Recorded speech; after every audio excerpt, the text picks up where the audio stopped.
में हमेशा मिथुन की मूवी में इसकी बहन की इज्जत लूटने के लिए गुंडे ले जाते थे या पड़ोसी के ले जाते थे और ये भागा जाता था बहनों को बचाने के लिए। अब एक तो ये एक्सपायरी हो गया, भाग नहीं सकता।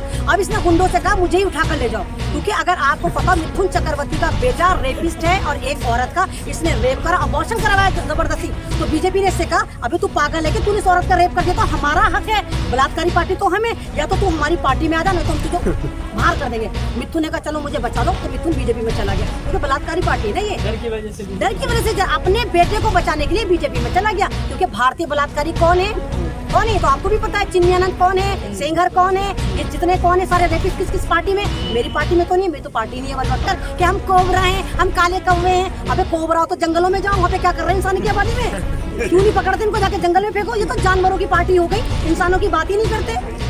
तो इंसानों के बीच में रहोगे, इंसानों वाली बातें तो करोगे। कोई नाग मार रहा है, कोई काला कौवा बनना है, कोई भौंकार कुत्ता बनना है, ये तुम हो क्या? तुम इंसानों हो क्या? तुम जानवर हो तो जंगलों में। बंगाल में नई राजनीति लाए कि जगह जगह बंगाल में गली गली में बमों की फैक्ट्री लगी हुई है, अलकायदा आ गई, तो तुम कहाँ मरे पड़े थे? तुम तो 14 से सरकार चला रहे हो, 14 से वहाँ बमों की फैक्ट्रियाँ चल रही थी, अलकायदा आ गया था, तुम्हारी आंखों में क्या मिर्चें घुस गई थी? तुम्हें अभी कैसे पता चला जब वहाँ पर इलेक्शन है? तुम्हें सारी अलकायदा की फैक्ट्रियाँ अभी नजर आई, क्योंकि इनको पता है अलकायदा कहेंगे, बम की फैक्ट्री कहेंगे, फिर मुसलमानों की धरपकड़ शुरू कर देंगे और फिर टेरर में हम वहाँ पर अपनी हुकूमत बना लेंगे। इस तरह नहीं होगा, जो ड्रामेबाजी कर रहे हैं, इस तरह हो ही नहीं सकता।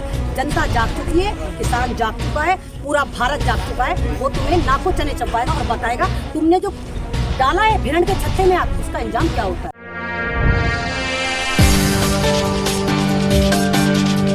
एक बात बताइए, जब हम भारत में आए हैं तो हम किसी बादशाही में तो नहीं आए। भारत एक डेमोक्रेसी कंट्री है और यहाँ हर बंदे का उतना ही इख्तियार है, उतना ही हक है जितना मोदी जी का है, जितना शाह जी का है।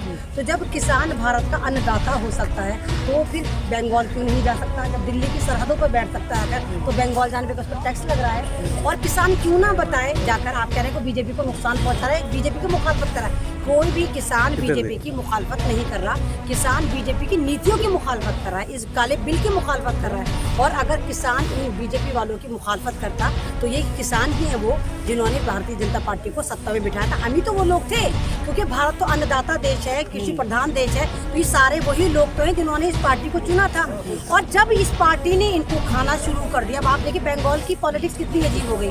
पहले भारतीय जनता पार्टी हुआ करती थी, अब भारतीय जंगल पार्टी हो गई। इनके सारे आस्तीन के सांप इधर से उधर जा रहे हैं। इनका मिथुन चक्रवर्ती आके कह रहा मैं किंग कोबरा हूँ, 10 लूंगा, मार दूंगा।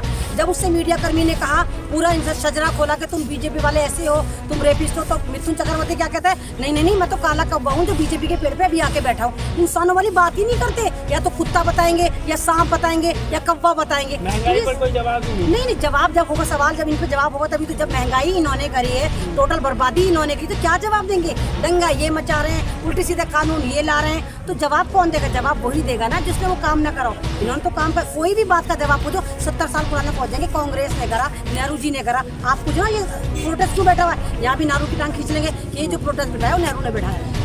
योगी जी कह रहे हैं यूपी मॉडल लागू करेंगे अगर सरकार को। हाँ, तो यूपी में आपने नेहरू मॉडल देखा तो कितना जबरदस्त क्या था मॉडल लागू कर रहे हैं कि सारी कम्युनिटी प्याऊ लगाती है गर्मी में, पानी पीने का एक सिस्टम लगाती है। कोई भी कम्युनिटी हो, मुसलमान हो, सरदार हो, कुछ हो। और कल आप देखिए एक छोटा सा बच्चा मंदिर में पानी पीने जाता है, उसको यूपी में कैसा दौड़ा के मार रहा है, कितनी बुरी तरह मार रहे हैं। यानी आपने तो इतना बुरा वाला फल दिखा दिया, आपने इतना हिंदू मुस्लिम कर दिया कि अब आप प्यासे को नहीं छोड़ रहे, आप बच्चों को नहीं छोड़ रहे। जो बच्चा आपको नज़ारा सिर्फ आपको उर्दू नेम मिल जाए कि बच्चा मुसलमान का है, किसी का भी आप उसे मारने लग जाते हो, चाहे दलित का बच्चा है। तो आपने नफरतें इतनी बांट दी इस मोदी सरकार ने कि पूरे भारत को बर्बाद करने की तैयारी कर दी। अभी आप देखिए स्वीडन एक मुल्क है, स्वीडन की एक सरकारी NGO ने कहा है कि भारत जो है कभी डेमोक्रेटिक कंट्री हुआ करता था, लेकिन सन 2014 से भारत में डेमोक्रेसी नाम की चिड़िया फुर्र हो चुकी है।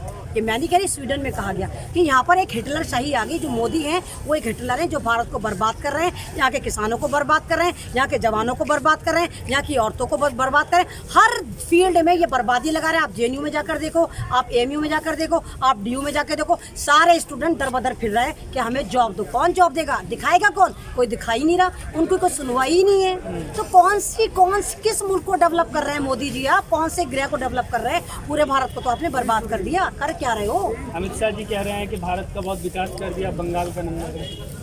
बंगाल में विकास करके तो आए। बंगाल में इन्होंने क्या कहा है कि ऐसा बटन दबाओ कि ममता 2 फुट तक कूदे, है ना। उसके बाद इनको ठंडक नहीं पड़ी, इन्होंने क्या करा, पूरा जैसे नाथूराम गौडसे ने महात्मा गांधी पे हमला करा था, ऐसे ही ममता बनर्जी पर नाथूराम गौडसे की टोली ने जानलेवा हमला करा, क्योंकि वो भी मंदिर से आ रही थी और बापू भी मंदिर से आ रहा था, गोली तो मार नहीं सकते थे। तो इन्होंने क्या करा, 5 इनकी बटालियन ने, 5 जो सारे नामर्द थे, इन्होंने ममता बनर्जी को धक्का दे दिया। ममता का पैर टूट गया, शोल्डर पे बहुत चोट आई, मुंह पे चोट आई। बाद में कह रहे ममता ड्रामा कर रही है। मतलब तुमने दिखाया कि हमारी कार पे ममता ने पत्थर मारा, पथराव कर दिया, तुम्हारी कार पे इतना सा भी स्क्रैच नहीं आया। इतने मोटे मोटे पत्थर तुम दिखा रहे थे कि मारे थे, कार नहीं टूटी। ममता का पैर भी टूट गया, शोल्डर पे भी बहुत ज्यादा चोट आई और पूरा मुंह टूट गया, उनका सब कुछ अस्पताल में पड़ी हुई है। फिर भी कह रहे नहीं ममता ड्रामा कर रही है। आप बंगाल में? मैं बंगाल नहीं गई, मैं बंगाल नहीं गई, लेकिन मैं यहीं पर हूँ। लेकिन पता तो है, देखो ना सरकारी अस्पताल के बाद कैसे बीजेपी को जय जयकार करें, कैसे मुर्दाबाद करें। और इस बार ममता बनर्जी ही बीजेपी की चिता को मुख अग्नि देंगी। आधा काम किसानों ने कर दिया, आधा ममता जी कर देंगे। तो क्या लगता है जो किसान अपने कानून की जो मांग कर रहे थे, अगर उसको सरकार नहीं मानती है तो अब इसी तरह से हर राज्य में जो है किसान जा जाकर भाजपा का विरोध करेंगे, इसके खिलाफ माहौल बनाएंगे? तो हर राज्य में जा जाके क्यों बनाएंगे? हर राज्य में किसान नहीं होता क्या? क्या यूपी में किसान नहीं होता, बंगाल में किसान नहीं होता, बिहार में किसान नहीं होता? सारे किसान सिर्फ दिल्ली में ही होते हैं जो सड़क पे बड़े हैं। लोग यही तो कह रहे हैं कि बंगाल के किसान तो विरोध नहीं कर रहे हैं। तो इनके कहने से क्या होता है? ये तो वही लोग हैं ना बेजमीर, जिनके पास ना जमीन है ना जमीन है, जिन्होंने कभी गमले में धनिया नहीं उगाया, वही तो फायदे बता रहे हैं फार्मेसी उसके फार्मिंग के। तो इनकी बात पे क्या यकीन कर रहे हैं? तो ट्यूटरबाज है, ईवीएम की सरकार है। आप देखो ना कि पंजाब में इनको कैसे उखाड़ के फेंका इन किसानों ने। पंजाब में सिर्फ जियो का बाइकआउट करा और सारा जो ईवीएम घोटाला था वो जियो से होता था। जैसे ही सारे वहाँ जियो के टावर उखड़े, वहाँ पर सरकार गिर गई इनकी, वहाँ पर ये जीत नहीं पाए जो वहाँ पर छोटे वाले इलेक्शन होते। ऐसे ही बंगाल में होगा। अव्वल बात तो बंगाल में आप बताओ कि वहाँ बीजेपी की सरकार है? नहीं है, वहाँ तो ममता की सरकार है। ममता डेवलपमेंट पे आई है। ममता की तरह थोड़ी झोला छाप कह के 10 करोड़ का सूट पहन लो। ममता की तो साड़ी की कीमत निकालो, 150 से ज्यादा नहीं होगी। स्लीपर पहन के घूमती है, बाटा के 100 रुपए से ज्यादा नहीं होंगे। तो ममता डेवलपमेंट पे ममता बनी है। ममता को बंगाल वाले डेवलपमेंट पे मानते हैं और ममता को सिर्फ बंगाली नहीं, तमाम कम्युनिटी में जितने भी बंगाली, चाहे वो हिंदू हो चाहे मुसलमान हो, कोई भी कम्युनिटी हो, ममता पे जान देने के लिए हाजिर है। तो बीजेपी ने रॉन्ग नंबर दबाया है, ममता पे हमला करके भी और वहाँ पर जाकर भी। सनी देओल भाजपा में आए, सांसद बन गए, लेकिन किसानों के मुद्दे पर एक शब्द उन्होंने नहीं बोला। पूरे पंजाब के किसान आंदोलन कर रहे हैं। अब मिथुन आए हैं, वही बॉलीवुड वाली जो छवि है उसको लेकर के सोच रहे हैं कि जो है बन जाएंगे सांसद, विधायक कुछ बन जाएंगे। तो क्या जनता आप मिथुन चक्रवर्ती को क्या समझते हैं? मिथुन चक्रवर्ती एक नक्सलाइट था, जो एक आतंकवादी था, जो काम करता था। उसके बाद मिथुन चक्रवर्ती का सगा भाई मारा जाता है तो मिथुन चक्रवर्ती की आंखें खुलती हैं कि दुनिया के बेटे मारता था। उसके बाद ये सी क्लास मूवी में आने लग गया। उसके बाद इसको पार्टी का शौक था, ये लेफ्ट में चला गया। फिर ममता बनर्जी ने इसको इज्जत दी। सन 2014 में राज्यसभा से इसको मेंबर ऑफ पार्लियामेंट बनाकर इसे पार्लियामेंट में पहुंचाया। लेकिन ये तो ईमान फरोश है। फिल्मों में आप देखो, सी क्लास मूवी में हमेशा मिथुन की मूवी में इसकी बहन की इज्जत लूटने के लिए गुंडे ले जाते थे या पड़ोसी के ले जाते थे और ये भागा जाता था बहनों को बचाने के लिए। अब एक तो ये एक्सपायरी हो गया, भाग नहीं सकता। अब इसने गुंडों से कहा मुझे ही उठाकर ले जाओ, क्योंकि अगर आपको पता मिथुन चक्रवर्ती का बेटा रेपिस्ट है और एक औरत का इसने रेप करा, अबॉर्शन करवाया जबरदस्ती। तो बीजेपी ने इससे कहा अभी तू पागल है कि तूने इस औरत का रेप कर दिया, तो हमारा हक है, बलात्कारी पार्टी तो हमें, या तो तू हमारी पार्टी में आ जा, नहीं तो हम तुझे बाहर कर देंगे। मिथुन ने कहा चलो मुझे बचा लो, तो मिथुन बीजेपी में चला गया, क्योंकि बलात्कारी पार्टी है ना ये। डर की वजह से अपने बेटे को बचाने के लिए बीजेपी में चला गया। क्योंकि भारतीय बलात्कारी कौन है? कौन है? तो आपको भी पता है, चिन्मयानंद कौन है, सेंगर कौन है, ये जितने कौन है सारे रेपिस्ट किस पार्टी में? मेरी पार्टी में तो नहीं, मेरी तो पार्टी नहीं है, बल्कि तो ये बीजेपी में ही है सारे के सारे। क्या लगता है बंगाल चुनाव के कैसे नतीजे रहेंगे? अरे कैसे नतीजे क्या रहेंगे? एक तरफा ही नतीजे रहेंगे। वहाँ पे ममता की तो सरकार थी, बीजेपी की सरकार थी, जिसको उखाड़ने जा रहे हैं। ये तो जबरदस्ती फन फुला रहे हैं वहाँ पर जाकर कि हम कोबरा हैं, हम काले कौवे हैं। अबे कोबरा हो तो जंगलों में जाओ, वहाँ पे क्या कर रहे हैं इंसान की आबादी में?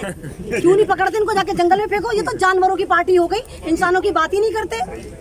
तो इंसानों के बीच में रहोगे, इंसानों वाली बातें तो करोगे। कोई नाग मार रहा है, कोई काला कौवा बनना है, कोई भौंकार कुत्ता बनना है, तो तुम हो क्या? तुम इंसानों हो क्या? तुम जानवर हो तो जंगलों में जाओ। जेपी नड्डा कह रहे हैं 200 से ज्यादा सीट जीते हैं। वो तो बिहार में भी जीत रहे थे, बिहार में हारी भी सरकार थी, जीत गई। इनको पता है कि हम ईवीएम की सरकार है और हम बंगाल में भी ईवीएम घोटाला करेंगे और वहाँ बिहार होगा। बिहार वालों ने तुम्हें माफ कर दिया होगा, ये बंगाल है, बंगाल में तो तुमने डाला ना तो रॉन्ग नंबर डायल करे। ममता या बंगाली तुम्हें नहीं छोड़ेंगे। अच्छा मैडम, ईवीएम का मुद्दा उठाया जाता है, लेकिन अब जब चुनाव हो रहे हैं बंगाल में, तब विपक्ष पार्टियां ईवीएम का मुद्दा क्यों नहीं उठा रही है? चुनाव आयोग से क्यों नहीं कह रही भाई बैलेट पेपर से चुनाव कराइए? भाई अब विपक्ष पार्टी है कौन? कांग्रेस बेचारी, जिसको सत्ता में बैठने की आदत ही नहीं है। इनको यही नहीं पता सत्ता में बैठा कैसे जाता है। 70 साल तक हुकूमत करी, इनको ये नहीं पता कि विपक्ष में बैठा कैसे जाता है। तो ये विपक्ष, इनको पता ही नहीं कैसे बैठा जाता है। तो अगर ईवीएम का ये करती के खत्म करा जाए तो शायद ईवीएम बैन भी हो जाती। अभी आप देखो कि अब ये बंगाल में नई राजनीति लाए कि जगह जगह बंगाल में गली गली में बमों की फैक्ट्री लगी हुई है। अलकायदा आ गई तो तुम कहाँ मरे पड़े थे? तुम तो 14 से सरकार चला रहे हो, 14 से वहाँ बमों की फैक्ट्रियाँ चल रही थी, अलकायदा आ गया था, तुम्हारी आंखों में क्या मिर्चें घुस गई थी? तुम्हें अभी कैसे पता चला जब वहाँ पर इलेक्शन है? तुम्हें सारी अलकायदा की फैक्ट्रियाँ अभी नजर आई, क्योंकि इनको पता है अलकायदा कहेंगे, बम की फैक्ट्री कहेंगे, फिर मुसलमानों की धरपकड़ शुरू कर देंगे और फिर टेरर में हम वहाँ पर अपनी हुकूमत बना लेंगे। तो इस तरह नहीं होगा जो ये ड्रामेबाजी कर रहे हैं, इस तरह हो ही नहीं सकता। जनता जाग चुकी है, किसान जाग चुका है, पूरा भारत जाग चुका है। वो तुम्हें नाकों चने चबाएगा और बताएगा तुमने जो डाला है भिरंड के छत्ते में आग, उसका अंजाम क्या होता है।